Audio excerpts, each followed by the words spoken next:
안녕하십니까. 이병기 선교사입니다. 조종사 출신 선교사가 전하는 예수님 이야기 2025년 2월 첫 번째 주일 말씀입니다. 오늘 말씀 나눌 내용의 제목은 우리는 삼손을 어떻게 평가할 것인가 이렇게 정했고요. 성경 말씀으로는 사사기 13장 1절로 이스라엘 자손이 다시 여호와의 목전에 악을 행하였으므로 여호와께서 그들을 40년 동안 블레셋 사람의 손에 넘겨주시니라. 지난 시간에 이어서 오늘도 사사기 살펴보고 있습니다. 사사기에는 12명의 사사가 등장하고요.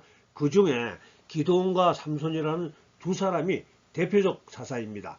지난주에는 기드온에 대해서 소개드렸고요. 오늘은 삼손에 대해서 조금 소개드리려고 합니다. 요즘 시대 유명한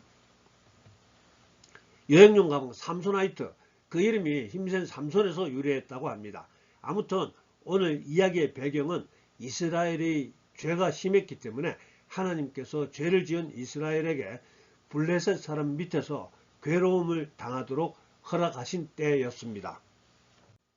그때 이스라엘의 마누아라는 사람 아내가 임신을 못했는데요. 하나님의 사자가 마누아의 아내에게 나타나서 임신시켜줍니다. 그 사자의 말입니다. 이제 임신하여 아들을 낳으리니 그러므로 너는 삼가 포도주와 독주를 마시지 말며 어떤 불용한 것도 먹지 말지니라. 술을 마시지 않고 머리털 깎지 않고 오직 하나님께 헌신된 자를 나실인이라고 하는데요. 바로 이 삼손은 태어나기 전에 이렇게 나실인이 됩니다. 그런데 얼마 있다가 다시 한번 하나님의 사자가 그들 집을 방문하게 되는데요. 마누아가 그 사자에게 이름을 물어봅니다. 당신 이름 뭡니까? 여호와의 사자가 그에게 이르되 어찌하여 내 이름을 묻느냐? 내 이름은 기묘자라 하니라. 기묘자를 영어로 beyond understanding, 즉 인간이 생각할 수 없는 기이한 일을 행하시는 분이라는 겁니다. 그리고 이 용어는 메시아를 나타내는 용어입니다. 즉 예수님이 오신 것입니다. 구약 시대에는 아직 하나님에 대한 완전한 계시를 이해하지 못하고 있었기 때문에 하나님과 예수님 그리고 성령님을 구분하지 못했고요. 심지어 천사에 대해서도 잘 구분하지 못해서 때로는 천사도 그냥 하나님으로 인식하고 있었습니다. 아무튼 이렇게 해서 삼손이 태어나게 되고요. 또 잘 자라게 됩니다. 어느 날 청년이 된 삼손이 자기 나라를 괴롭히고 착취하는 적대국 블레셋의 한 처녀를 알게 되었고 부모에게 결혼시켜 달라고 합니다. 부모는 마음에 내키지 않았지만은 마지못해 허락하게 되고요. 그래서 삼손의 부모와 삼손이 블레셋 처녀 집으로 선을 보러 내려가게 되었는데요. 부모와 삼손이 다소 따로 떨어져 걸어가고 있을 때 사자 한 마리가 삼손에게 덤벼들었고요. 여호와의 영이 삼손에게 강하게 임하니 그가 손에 아무것도 없이 그 사자를 염소 새끼를 찢는 것 같이 찢었으나 그는 자기가 행한 일을 부모에게 알리지 아니하였더라.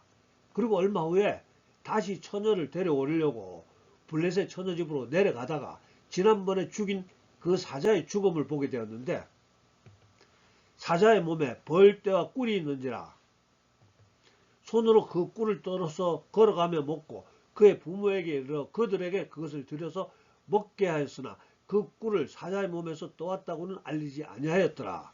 이렇게 처녀 집에 도착해서 잔치를 베풀었고 동네 청년 30명이 그곳에 초대받아서 합석했습니다. 근데 잔치 중에 삼손이 청년들에게 수수께끼를 하나 내고 내기를 합니다. 일주일 내에 맞추면은 배옷 30벌, 겉옷 30벌을 삼손이 줘야 하고 맞추지 못하면은 동네 청년들이 배옷 30벌, 겉옷 30벌을 삼손에게 줘야 합니다. 삼손이 그들에게 이르되 먹는 자에게서 먹는 것이 나오고 강한 자에게서 단 것이 나왔느니라 하니라. 그들이 사흘이 되도록 수수께끼를 풀지 못하였더라. 그러니까 아무것도 없는 곳에서 삼손이 먹은 사자로부터 나온 꿀을 청년들이 어떻게 알겠습니까? 그러자 청년들이 삼손의 아내가 될 처녀를 위협해서 정답을 달라고 합니다. 처녀는 매일같이 삼손에게 정답을 알려달라고 조르고요. 견디다 못한 삼손은 정답을 가르쳐 주게 되고 청년들이 내기에 이겼습니다. 화가 난 삼손은 블레셋 이웃 동네로 가서 그 마을 사람 30명을 쳐 죽이고 그 옷을 빼앗아 가져와서 내기에 이긴 그 청년들에게 그 옷을 줍니다. 그리고 화를 내면서 그냥 자기 집으로 돌아와 버렸습니다. 얼마 후에 삼손이 화가 풀리고 다시 자기 아내를 데려오려고 이제 처갓집에 갔는데요. 장인이 하는 말이 삼손이 자기 딸을 버린 줄 알고 다른 청년에게 시집 보냈다는 겁니다. 다시 화가 머리 끝까지 난 삼손은 들에 가서 여우 300마리를 잡아 2마리씩 꼬리를 묶고 묶은 꼬리에 횃불을 달아서 블레셋 사람들을 밭으로 내보냅니다. 곡식밭에 불이 번지면서 난리가 났죠. 블레셋 관리인들이 사고 조사를 하다 보니까 여차여차 삼손의 장인이 잘못한 거라 블레셋 관리들이 삼손의 장인과 삼손 부인을 붙잡아 불태워 죽입니다. 이 소식을 들은 삼손은 더 화를 내면서 달려가서 블레셋 관리들을 모두 찾아가서 다 죽여버리고요. 그러자 이번에는 다른 블레셋 사람들이 이스라엘로 아예 쳐들어와서 유다 사람들에게 삼손을 내놓으라고 협박합니다. 그렇게 해서 유다 사람들이 삼손에게 가서 여차여차 복잡하니까 내가 잡혀줘야 되겠다 이렇게 설득을 하고 삼손의 허락을 받아서 삼손을 로프에 묶고 블레셋 사람들에게 데려갑니다. 로프에 묶인 채 블레셋 사람에게 인계된 삼손은 그들 속에서 자기를 묶은 로프를 그냥 쉽게 끊고 주변에 있는 나귀 턱뼈 하나를 주워들고 근처에 있는 블레셋 사람들을 공격해서 1000명을 죽였다고 합니다. 1000명. 그러니까 삼손은 나귀 턱뼈 하나를 가지고 1000명을 때려 죽였습니다. 두 번째 에피소드인데요. 이번에도 여자와 관련이 있네요. 삼손은 남봉꾼인 모양이에요. 삼손이 또 블레셋 도시 중에 하나인 가사로 가서 한 기생집에 들어갔습니다. 블레셋 사람들이 소문을 듣고 그를 죽이기 위해서 그가 잠들기를 기다리며 매복해 있었고요. 그런데 삼손은 사사기 16장 3절에 삼손이 밤중까지 누워있다가 그 밤중에 일어나 성 문짝들과 두 문설주와 문빗장을 빼어가지고 그것을 모두 어깨에 메고 헤브론 앞산 꼭대기로 가니라. 자, 블레셋의 가사로부터 자기 나라 유다 지방 헤브론까지 60km 정도라고 합니다. 그런데 서울에서 천안까지 정도 거리라고 하는 그 먼 거리를 성문짝을 울러 메고 갔다니까요.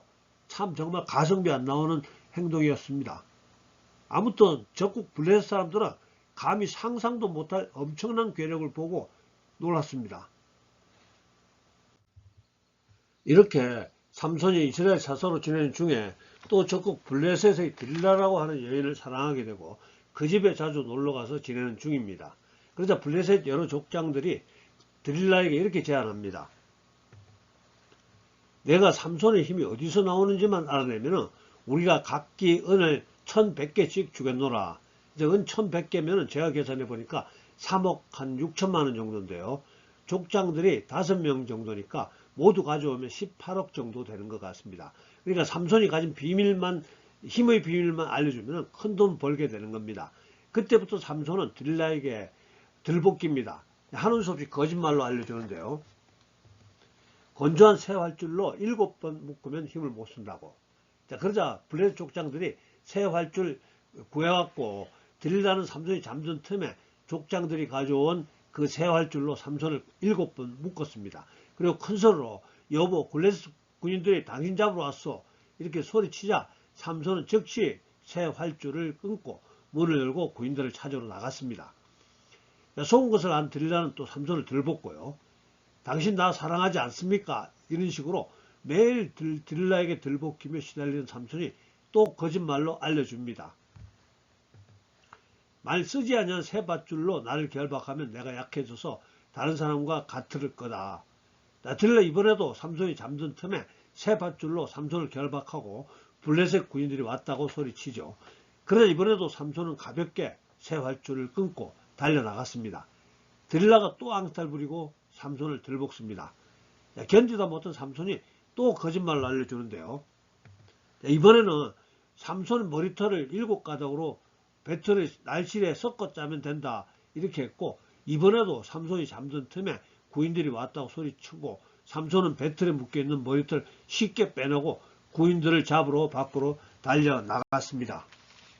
이렇게 날마다 그 말로 그를 재촉하여 졸음에 삼손의 마음이 번뇌하여 죽을 지경이라.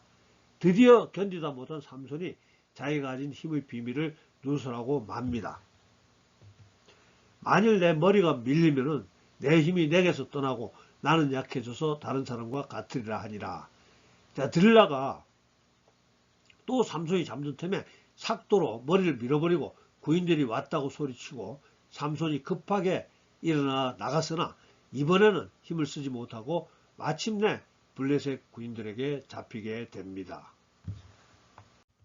블레셋 사람들이 그를 잡아서 그의 눈을 빼고 끌고 가사에 내려가 놋줄로 매고 그에게 옥에서 맷돌을 돌리게 하였더라.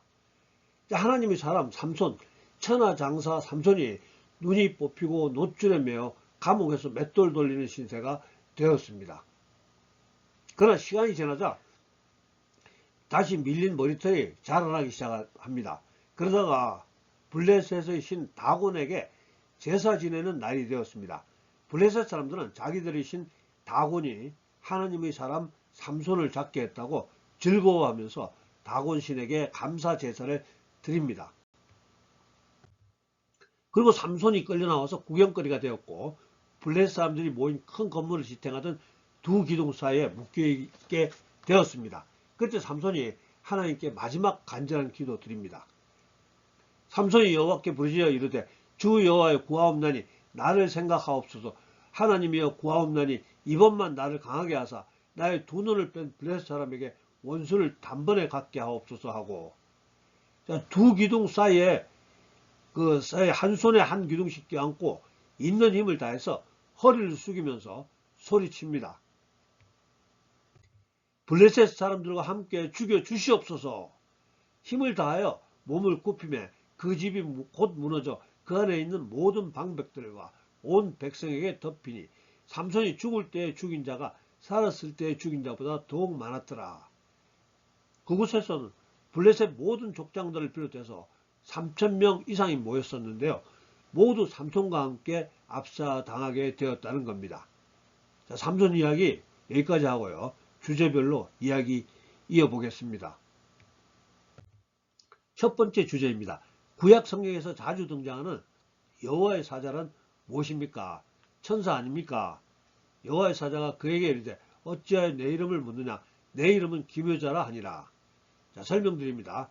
예수님 오시기 전, 즉 구약 시대에는 영적 세계의 존재에 대해서 올바른 정의를 내릴 수가 없었습니다.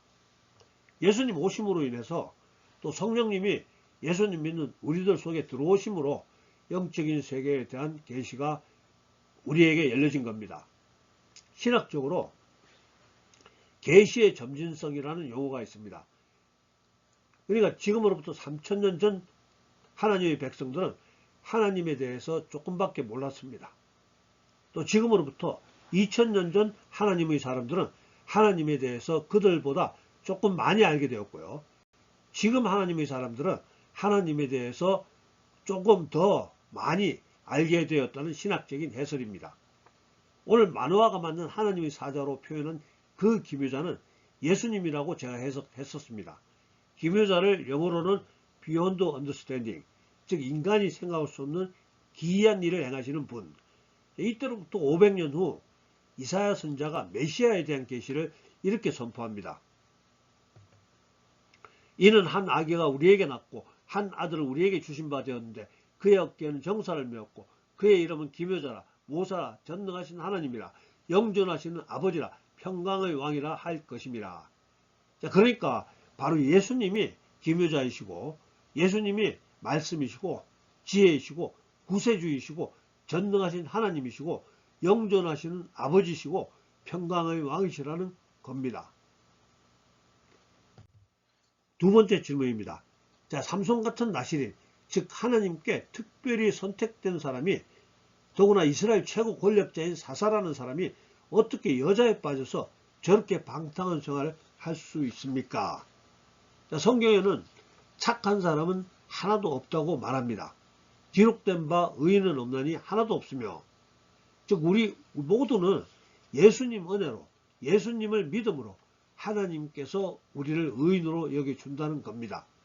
그래서 우리가 하나님께 쓰임 받는 것은 우리가 의롭기 때문에 쓰임 받는 것이 아니고 그냥 하나님의 선택인 것입니다. 하나님의 주권인 것입니다. 자, 그러면은 우리가 착하게 살 필요가 없을까요? 아닙니다. 우리가 하나님 말씀에 순종해서 억지로라도 순종을 하면은 하나님이 우리에게 준비해 두신 수많은 축복을 받는 것이고요. 우리가 하나님 말씀을 어기고 죄를 지으면 고단한 인생길을 걸어가야 된다는 겁니다. 나는 그에게 아버지가 되고 그는 내게 아들이 되리니 그가 만일 죄를 범하면 내가 사람의 매와 인생 채찍으로 징계하려니와. 징계는 다 받는 것이거늘 너에게 없으면 사생자요 친아들이 아니라. 하나님의 자녀는 하나님의 훈육을 받아가면서 천국으로의 여정을 하는 것입니다. 죄를 짓고 하나님 말씀을 순종하지 않아도 평안하시다면 그분은 하나님의 자녀가 아닙니다. 우리는 그런 분 부러워할 필요 전혀 없습니다. 세 번째 질문입니다. 그렇다면 우리는 삼손을 어떻게 평가해야 합니까? 대부분 설교자들은 삼손을 바람둥이, 또 여자에게 눈이 멀어서 사명을 그르친 팔푼이 정도로 평가합니다. 그러나 성경은 삼손을 그렇게 나쁘게 평가하지 않습니다. 히브리서 기자는 믿음의 영웅들과 같은 반열에 삼손을 올려놓습니다. 믿음으로 기생 라합은 정탐꾼을 평안히 영접하였으므로 순종하지 아니한 자와 함께 멸망하지 아니하였도다. 내가 무슨 말을 더하리요?